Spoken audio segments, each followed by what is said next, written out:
Shamalama. I'm Anna Rumor with PopCulture. And I'm Nick Valdez from comicbook.com. And this is Dragged, where we offer all of our opinions about RuPaul's Drag Race unfiltered because, you know what, something with these brownies, it tastes a little off, it's a little weird. Now today we're going in on the 7th episode of RuPaul's Drag Race, season 15. We've got the return of everyone's favorite soap opera, Daytona Wins. Nick, curious what you thought of this week's challenge, of the episode in general. I like this episode. Is it made for me? It's got everything I love. All my worlds are colliding with this one. Quite literally all of them. You know, we got Daytona Win. We have, we have a huge fight. We have Danny Trejo's in it. We have Tim and Eric, great, awesome show, great job, shout out. And then we have like the best lip sync song ever from like two artists I'm obsessed with. So oh my gosh, yeah. I cannot wait to get into this episode. I'm so excited. The challenge, we're bringing back Daytona Wins from last season. This time we're doing it kind of as like a multi-cam sitcom.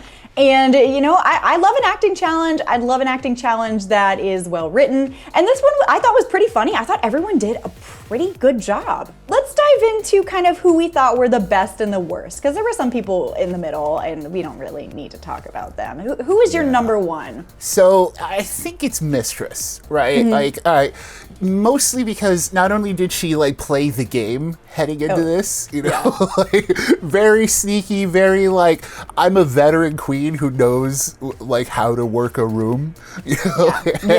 And let me get this part. Let me get this part that everybody wants. You know, Aura wasn't feeling it. She was the one who was initially assigned herself fantasy, as she said.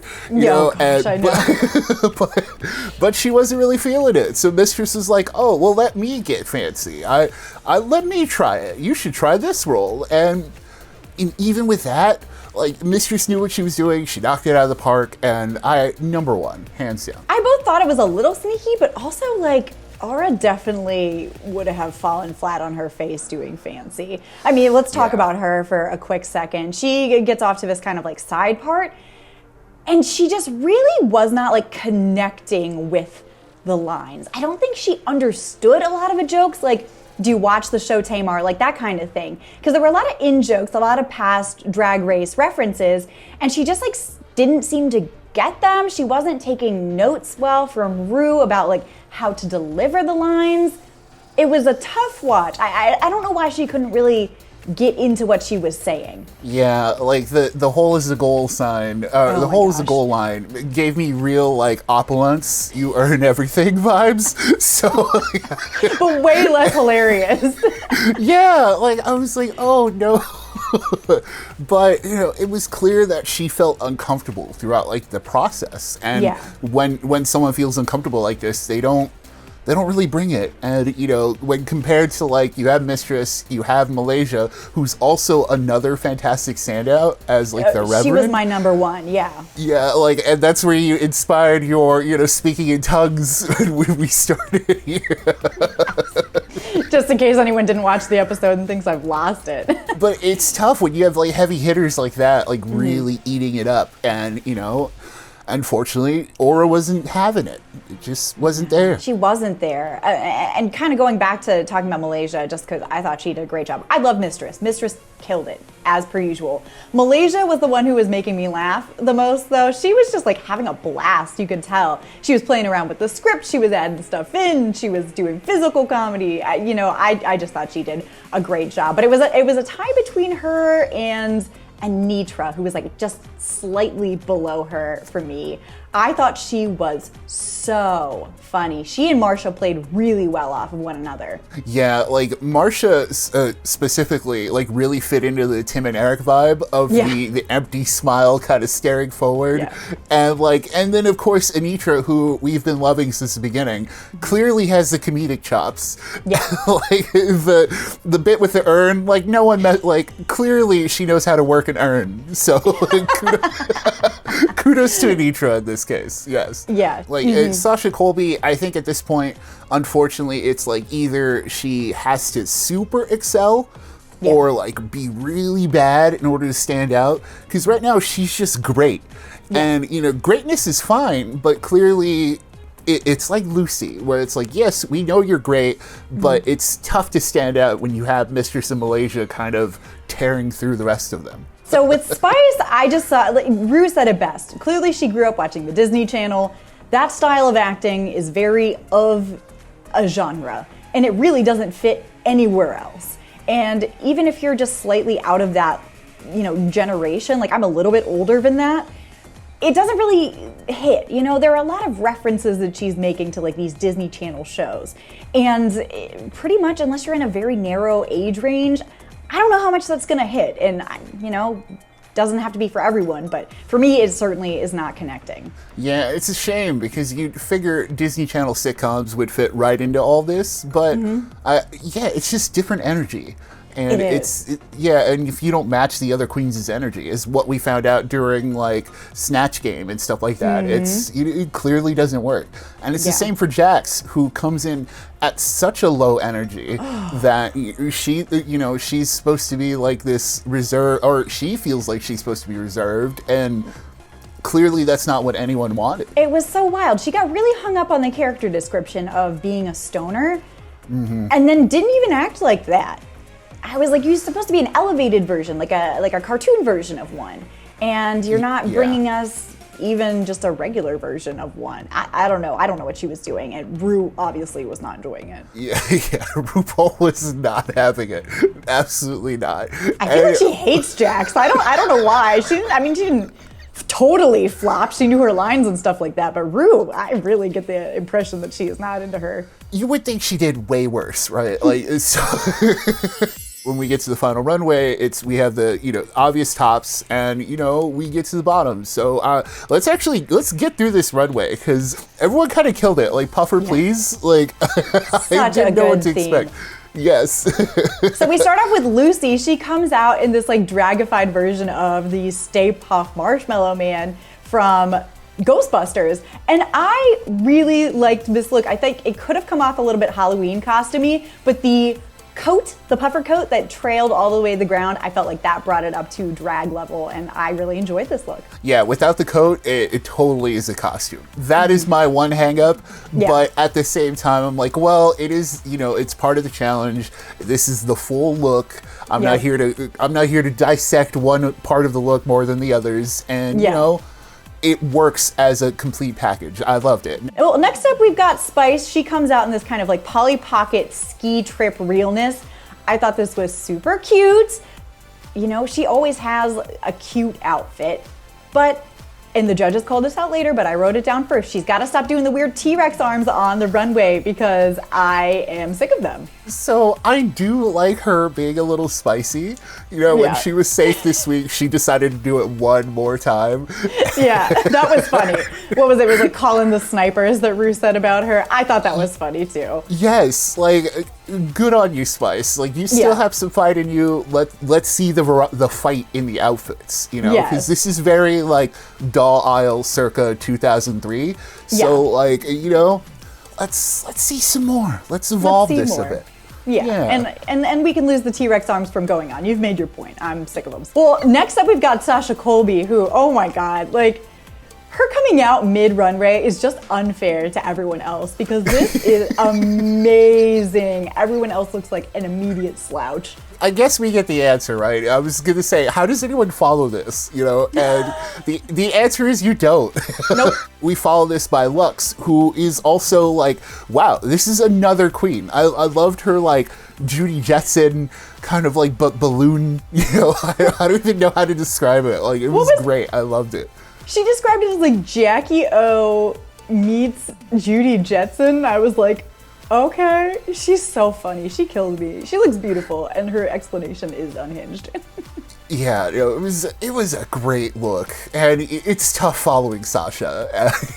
Yeah. My favorite look of the night was up next with Malaysia. Oh my God, this like puffer house coat. The reference is perfect. The colors are so beautiful on her. The construction of this outfit, I love this. Oh my God, I love this. Yeah, sell me that lemonade. Yes. I am 100% sold. I loved it. Go Malaysia. Like, we're starting to see her looks kind of elevate even more week per week. And I can't wait to see Malaysia next. Like, are we past like the white gown stage? I hope so. Maybe she brought like 4 white gowns, and then all the runways were just those weeks in a row. And every time she had to put one on, she's like, oh my gosh, I have so many other things. Maybe, I don't know. Maybe we're back to white gowns next week. But man, I love it when she's not wearing a white gown. Yes. You know, we followed that up with Aura, who made a great attempt. Like, I love the idea. Like, I love the Black Widow kimono kind of look. But I guess it's on purpose that it feels like it's half complete. I don't know. I kind of wish it was like the bottom half was something different.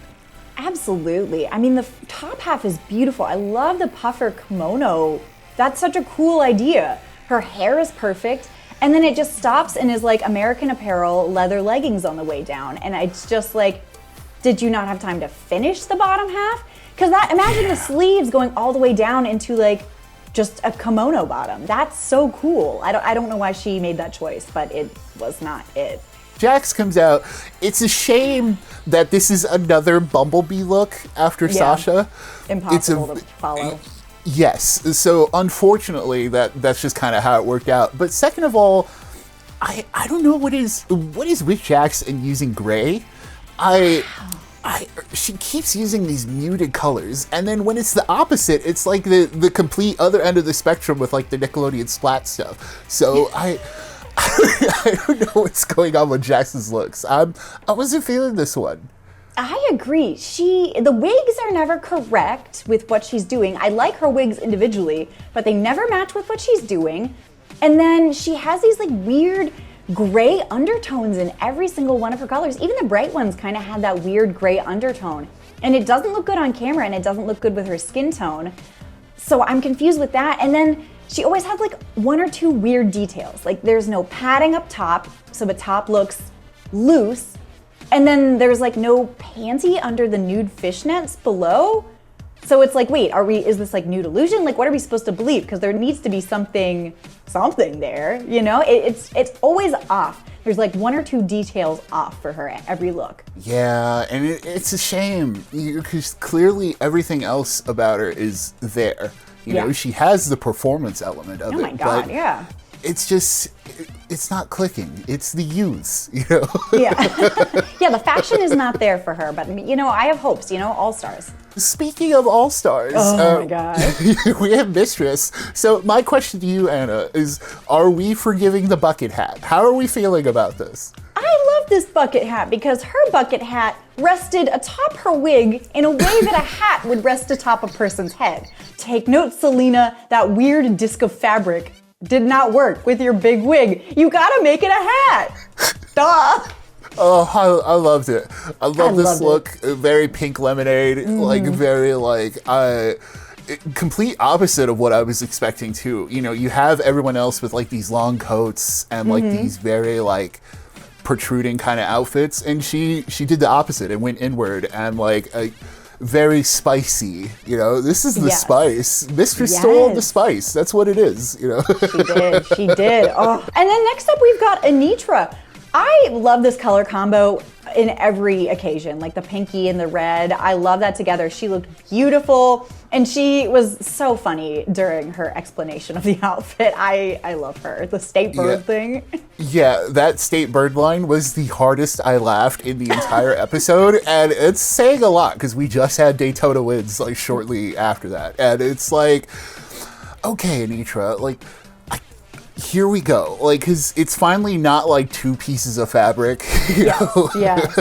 Oh my gosh. Yeah, she looks beautiful. Let's keep up the full outfits, Anitra. Next up, speaking of 2 items of fabric, we have Marsha, who, okay, she did come out in like bra, panty, little like puffer thing.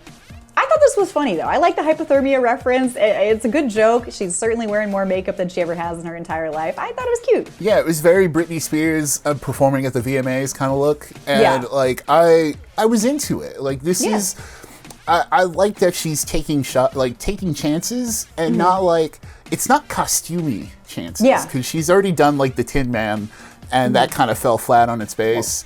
And, you know, we've seen like the giant nosebleed and stuff like that. But here it's like, okay, here it's all starting to come together more towards fashion rather than, you know, pageantry or performance, you know, theatricality. There we go. Yeah. No, I totally agree with you. You know, I hope that she has more on this end of the spectrum to come as opposed to kind of her Tin Man thing, because whoa. Yeah. But I thought it was cute. And then coming up last, we have Selena, who is giving me like pencil holder, elementary school pencil holder.